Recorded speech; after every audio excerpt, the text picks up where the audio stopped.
where a stream flows at 1,298 feet above sea level and suddenly breaks to fall at 30 feet, Frank Lloyd Wright designed an extraordinary house known as Falling Water that redefined the relationship between man, architecture, and nature.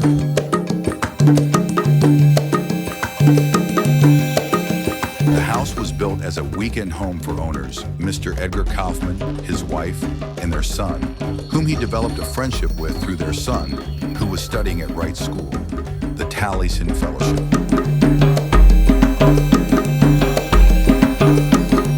The waterfall had been the family's retreat for 15 years, and when they commissioned Wright to design the house, they envisioned one across from the waterfall so that they could have it in their view. Instead, Wright integrated the design of the house with the waterfall itself, placing it right on top of it to make it a part of the Kaufman's lives.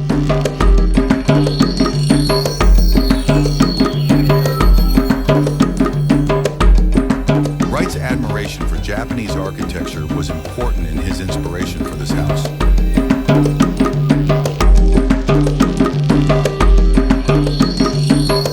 Along with most of his work, just like in Japanese architecture, Wright wanted to create harmony between man and nature, and his integration of the house with the waterfall was successful in doing so.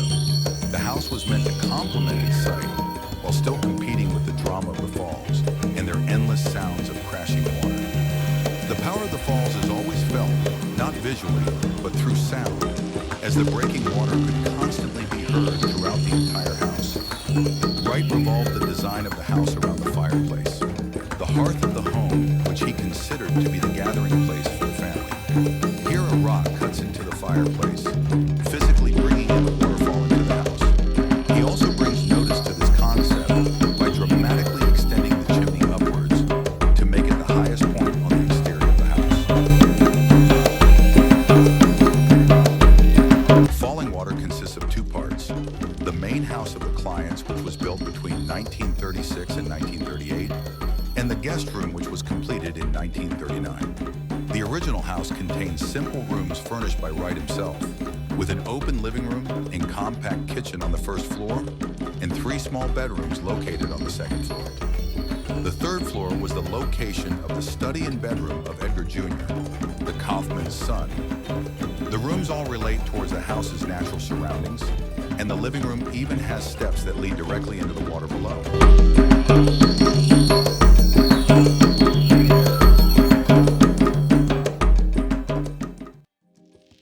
The circulation through the house consists of dark, narrow passageways, intended this way so that people experience a feeling of compression when compared to that of expansion the closer they get to the outdoors. The ceilings of the rooms are low, reaching only up to 6 feet 4 inches in some places, in order to direct the eye horizontally to look outside. The beauty of these spaces is found in their extensions towards nature, done with long cantilevered terraces.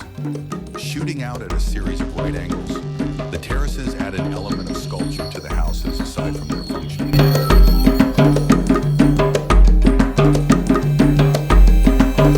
The terraces form a complex, overriding horizontal force with their protrusions that liberated space with their risen planes parallel to the ground.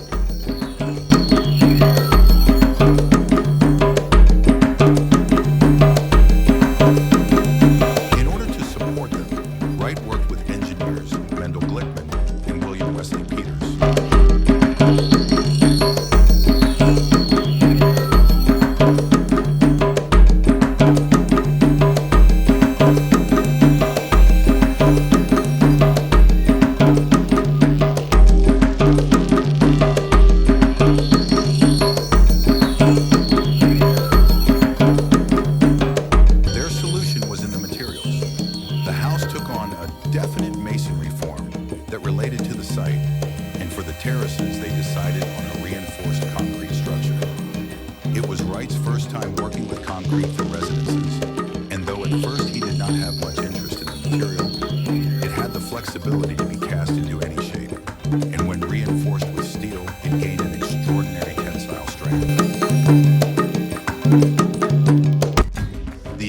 exterior of Falling Water enforces a strong horizontal pattern with the bricks and long terraces.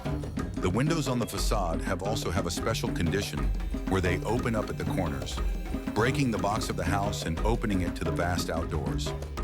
The perfection of these details perfected the house itself.